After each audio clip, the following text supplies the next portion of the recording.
Attendez, on bosse, on cotise, on contribue et on doit encore dire merci. Mais juste pour être clair, si on touche un salaire, c'est qu'on a travaillé. Si on a une carte vitale, c'est qu'on a cotisé. Si on a du chômage, c'est parce qu'on a contribué. On ne reçoit rien gratuitement. On échange du temps, des compétences, des efforts. Un contrat de travail, c'est un contrat, pas un cadeau. Une couverture sociale, c'est un droit, pas une faveur. Et pour l'argument de l'école gratuite, ça aussi c'est un grand classique. Est-ce que vous avez déjà réfléchi à pourquoi elle est gratuite et obligatoire?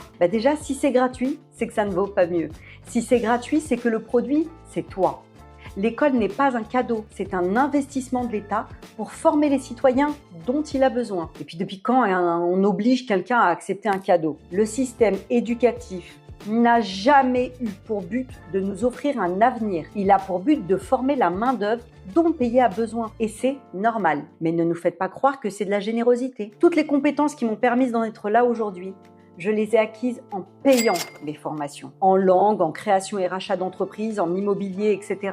Bref, en investissant sur moi-même. Pas grâce à l'école. Mais oui, je sais qui est Clovis, donc ça va. L'école m'a appris des dates historiques et des règles de grammaire, mais pour entreprendre, investir, créer, il a fallu apprendre ailleurs. Et ce qui est étrange, c'est que quand on réussit, on est français et on doit dire merci la France, mais quand on échoue, tout d'un coup, nos origines deviennent le seul sujet de conversation. La responsabilité de notre environnement est pourtant la même dans les deux cas. Donc soit c'est grâce à la France tout le temps, soit c'est chacun pour soi tout le temps. Mais bon, avouez que ce raisonnement est un peu bancal.